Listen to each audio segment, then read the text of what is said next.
33,000 more units being released this year, and I mean, there's literally is blood on the streets.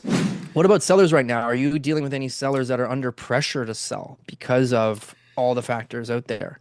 So yeah, a few. I'm fortunate enough that I don't have many of those, but the ones that I'm dealing with, ironically, are the builders. The builders in the condo market, and there's all sorts of pressure for them because what they've already sold probably covers somewhat, if not the majority of their costs, but all their profit margin is left unsold.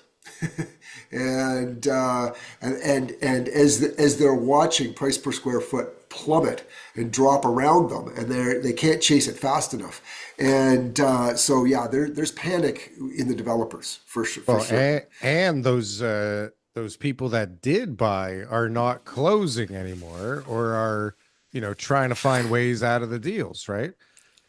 Yeah, and On we've top got of that. this. Yeah, yeah, and you've got 33,000 more units being released this year, and I mean, there's literally is blood on the streets, and it's not good, and as you can see, they're now taking these projects, that were condo units that they were going to all pre-sell, and they make their money before they even put a shovel in the ground. They're now moving those to purpose-built rentals, and so Trying to.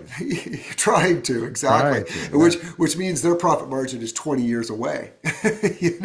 So and they got to get financing for all of that, and And you man, need that's more of equity. It's a whole course fucking thing. Yeah, it's a whole right. thing. I saw a guy Absolutely. on Instagram. He's a developer in Florida. He's probably pitching to raise money, but he's like, well, the best part about Florida is that you don't need to sell. You can get a loan to build, and like you need this much equity, and there's the bank loan, and we're gonna pre-sell or use the deposits, and it's our structure, right?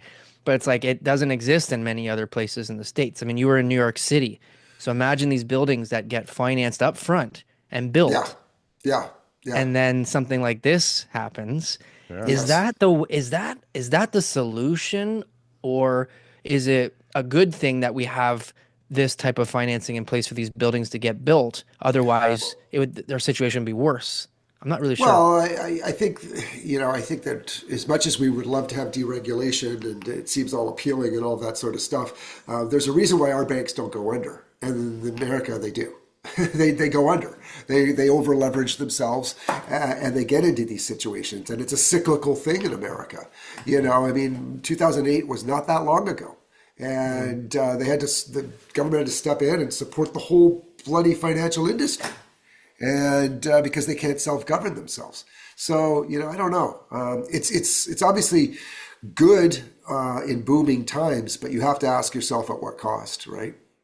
Oh, How you're many saying, people were like even not questioning who wants these things? Like, who was sitting there going, yeah, 480 square feet? Like, let's go. This is a great idea. We should Right. make a two-bedroom in this space, Yeah, right. right? I don't know. I don't know. And It got the crazy.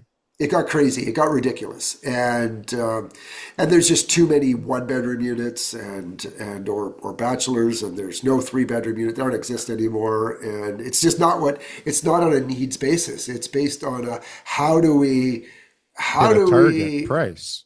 exactly Yeah. and manufacture the most price per square foot of the amount that we're permitted to build. And Yeah. that's it. And that is not needs basis, and that's really really hard. And it was fine when you were selling them off a plan, pre-construction sold off a plan because nobody had to see what 480 square foot actually looks like. But now that they're coming out and they're left unsold, people walk in and go, what you What did want? I What do?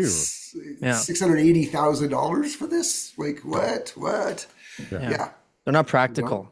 They're not no, practical anymore, not right? practical at all. It was just like a price point and a diagram, and they were like, okay, that makes sense because if I get this much rent, it's going to work. But the actual Yeah, people living in them, we never thought about that. How long are they going to want to stay for, right? How long right, is it? How right. long is that tenant going to even want to be there for, and how easy is it going to be to find that tenant? But you You have know, and those then little units all over the place. Like New York is renowned for those tiny units all over the place. No? yeah, absolutely.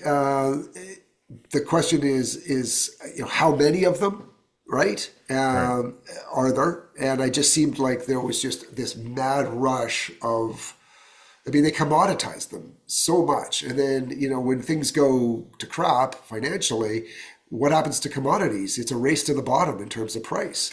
There was no unique features. There was nothing, there's no pride in it. And so it's a race to the bottom. No, and you know what?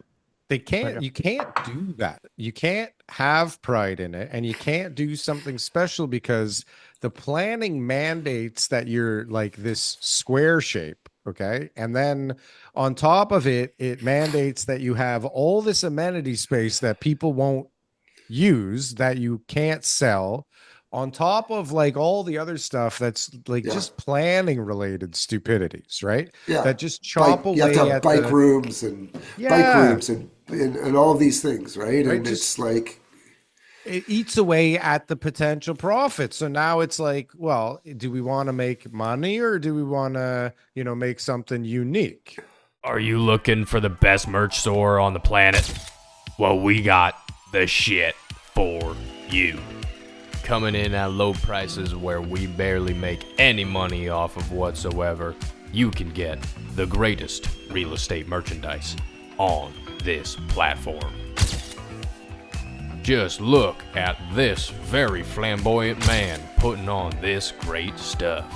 He looks great, he's dancing great, and boy does he look sexy in that merchandise. I tell you, buy this for anybody, you buy this for yourself. You will be not only repping the greatest Canadian real estate podcast in this world, but you will also be looking hella good doing it.